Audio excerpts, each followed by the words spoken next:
اللہ عز و جل اپنے کلام مقدس میں فرماتا ہے ویڈیو کو پورا ضرور بے شک اللہ کے نزدیک گنے ہوئے شمار کیے ہوئے جو مہینے ہیں وہ 12 ہیں، اور ان 12 مہینوں میں سے 4 حرمت والے مہینے ہیں، عزت والے مہینے ہیں، عظمت والے مہینے ہیں۔ وہ 4 مہینے کون سے ہیں؟ مسلسل ترتیب کے ساتھ ذی القعدہ، ذی الحجہ اور محرم، اور 4تھا مہینہ رجب المرجب جس میں ہم اور آپ زندگی گزار رہے ہیں۔ رجب کا مہینہ آتے ہی اللہ کے نبی صلی اللہ تعالی علیہ وسلم یہ دعا فرمایا کرتے تھے، اللہم بارک لنا فی رجب و شعبان و بلغنا رمضان۔ سب کو یہ دعا بھی کرنی چاہیے۔ حضور اکرم صلی اللہ تعالی علیہ وسلم یوں عرض کرتے کہ اے اللہ، رجب اور شعبان میں تو ہمیں برکت عطا کر اور ہماری زندگی کو رمضان تک پہنچا دے۔ اب رجب آپ نے دیکھ لیا ہے تو اب کثرت سے یہ دعا کرو کہ مولا اس زندگی کا رمضان ہم سے جانے نہ پائے، رمضان تک ہماری سانسوں کو پہنچا دے۔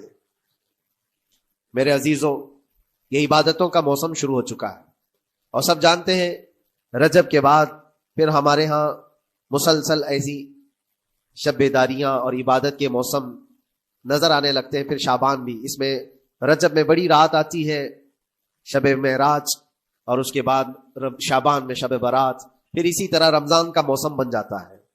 تو اب یہ موسم بنانے کا وقت آ چکا ہے۔ بہت سارے لوگوں کا وہ شک بھی میں دور کرنا چاہتا ہوں کہ رمضان المبارکہ میں فضیلتوں کو آپ سنتے آئے ہیں، رمضان ایسا مہینہ، ویسا مہینہ، اتنی برکتوں والا، اتنی رحمتوں والا، لیکن بہت سارے لوگوں کے حالات چونکہ تو ہی رہتے رمضان میں ویسی ہی ہیں، وہ لوگ کچھ بھی نہیں بدلے۔ تو اس میں رمضان کا قصور ہے کہ اس مہمان کا قصور ہے، اس انسان کا قصور ہے؟ وجہ یہ ہے کہ رمضان المبارکہ یقیناً اتنی برکتوں اور رحمتوں اور سعادتوں لے کر کے تو آتا ہے، لیکن تمہیں 2 مہینے پہلے سے کہا گیا تھا کہ فصل کے لیے تیاری کرو، تم نے بیج نہ بوئے، اپنی زمین کو صحیح کیا ہی نہیں، پھر رمضان میں جو بارش ہو رہی ہے اس کا فائدہ کیا ہے؟ روڈ پر 10 سال بھی بارش برسے وہاں پر کوئی فصل نہیں آئے گی، کیونکہ وہ زمین سخت ہے اور بیج بونے کے قابل بھی نہیں ہے۔ رمضان المبارکہ میں رحمتوں کی جھماجھم بارش تو ہوتی ہے، لیکن دل اگر سخت ہے گناہوں سے تو اس بارش کا کیا اثر ہوگا اس پر؟ اسی لیے دلوں کی نرمی یہاں سے شروع کریں، رجب المرجب سے۔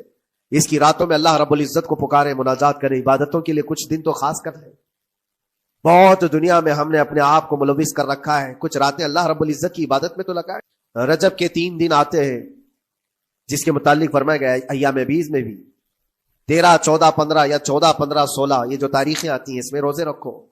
اس کی بھی بڑی فضیلت ہے کہ تم تیاریاں ابھی سے شروع کر دو کہ رمضان المبارکہ میں اچھی فصل دیکھ سکے، ہمارے جسم کے اندر بدلاؤ آ سکے، ہمارے دل کے اندر انقلاب آ سکے۔ اور تیاری یہاں سے نہ کر کے صرف رمضان میں ہی امید لگائے بیٹھتا ہے تو میرے عزیزوں کچھ تو صفائی کی ضرورت ہوتی ہے۔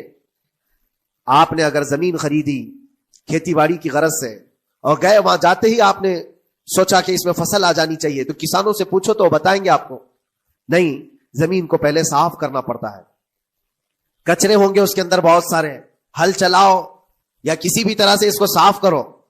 صاف کرنے کے بعد پھر یہ بھی کسان کہتا ہے کہ زمین کو تھوڑا ڈھیلا کر دو، بڑے بڑے ڈھیلے ہوں تو اس کو توڑ دو اور مٹی نرم ہو جائے، اور اس کے بعد پھر کسان کہتا ہے تھوڑا پانی بھی چھڑکاؤ کرو، گیلی ہو جائے، تب جا کر کے تم اس پر بیج بو۔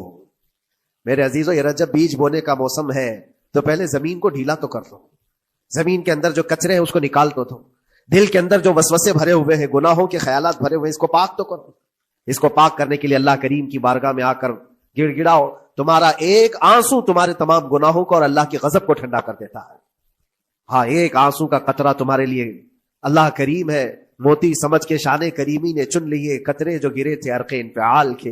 امام غزالی رحمۃ اللہ تعالی علیہ نے لکھا ہے کہ آج اللہ تبارک و تعالیٰ کی رحمت کو اپنی طرف مائل کرنے کے لیے اگر تم کچھ کر سکتے ہو تو بس یہ ہے کہ دنیا رونے اور گڑ گڑانے سے نہیں مانتی، لیکن مولا کریم بندے کے ایک مرتبہ سجدہ کر کے اسے پکارنے سے فوراً قبول کرتا۔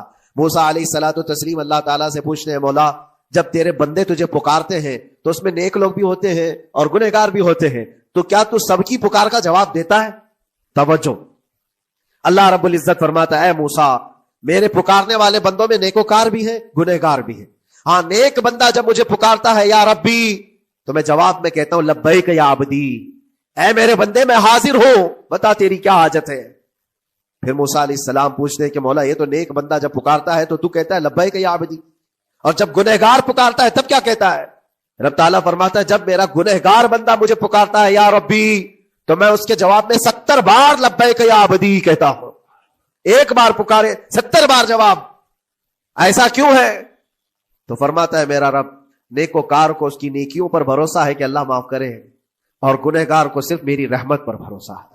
السلام علیکم ورحمۃ اللہ وبرکاتہ. دوستو اس ویڈیو کو آپ نے پورا دیکھا اور سنا.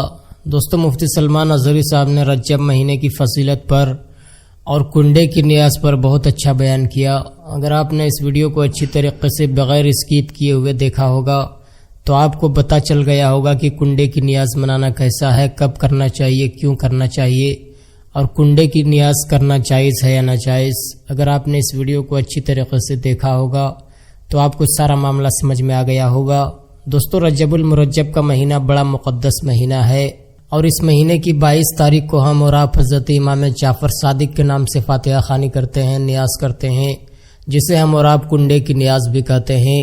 لیکن دوستو کنڈے کی نیاز پر بہت سارے لوگ اعتراض کرتے ہیں کہ کنڈے کی نیاز منانا درست نہیں ہے. کچھ لوگ کہتے ہیں جائز ہے، کچھ لوگ کہتے ہیں ناجائز ہے. لیکن دوستو اس حوالے سے آپ نے اس ویڈیو کو دیکھا. دوستو کنڈے کی نیاز کرنا جائز ہے، اس میں کوئی حرج نہیں بلکہ ثواب کا کام ہے، کیونکہ فاتحہ آپ کبھی بھی کر سکتے ہیں، کسی مہینے میں بھی کر سکتے ہیں، روز کر سکتے ہیں، کیونکہ فاتحہ خوانی میں ہم قرآن کی آیتیں تلاوت کرتے ہیں، قرآن کی سورتیں پڑھتے ہیں اور اپنے مرحومین کے نام پر بخشتے ہیں. تو فاتحہ خوانی کرنا کبھی بھی ناجائز ہو ہی نہیں سکتا.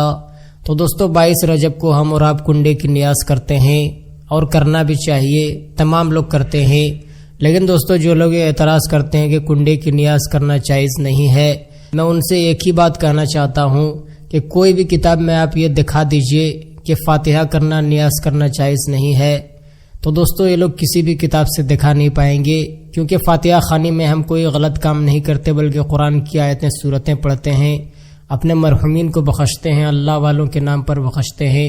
تو فاتحہ خوانی کبھی بھی ناجائز نہیں ہو سکتا. تو دوستو 22 رجب کے دن حضرت امام جعفر صادق کے نام سے آپ فاتحہ خوانی کریں، نیاز کریں، اور خاص کر غریبوں کو کھانا کھلائیں، غریبوں کو شیرنی تقسیم کریں، کیونکہ یہ فاتحہ دلانے کا مقصد ہے غریبوں کو کھلانا. تو دوستو آپ غریبوں کا خیال ضرور کریں. دوستو ہم خوش نصیب ہیں کہ اللہ تبارک و تعالی نے ہمیں مسلمان بنایا، اور سب سے بڑی خوش نصیبی اور خوش بختی یہ ہے کہ اللہ تبارک و تعالی نے اپنے پیارے نبی حضرت محمد مصطفیٰ صلی اللہ تعالی علیہ وآلہ وسلم کی امت میں سے ہمیں پیدا فرمایا، کیونکہ وہ ہر عالم کے لیے رحمت ہے. کسی عالم میں رہ جاتے، یہ ان کی مہربانی ہے کہ یہ عالم پسند آیا. تو دوستو ہم خوش نصیب ہیں. تو دوستو ہمیں چاہیے کہ ہم شریعت کے مطابق اپنی زندگی گزاریں، اللہ اور اس کے رسول کے فرمان کے مطابق اپنی زندگی گزاریں. تو دوستو اس ویڈیو پر آپ اپنی کیا رائے رکھتے ہیں ہمیں کمنٹ کے ذریعے ضرور بتائیں. اور کیا دوستو آپ کنڈے کی نیاز کرتے ہیں یا نہیں، وہ بھی آپ ہمیں کمنٹ کے ذریعے ضرور بتائیں. ملتے ہیں دوستو دوسری ویڈیو میں، تب تک کے لیے خدا حافظ.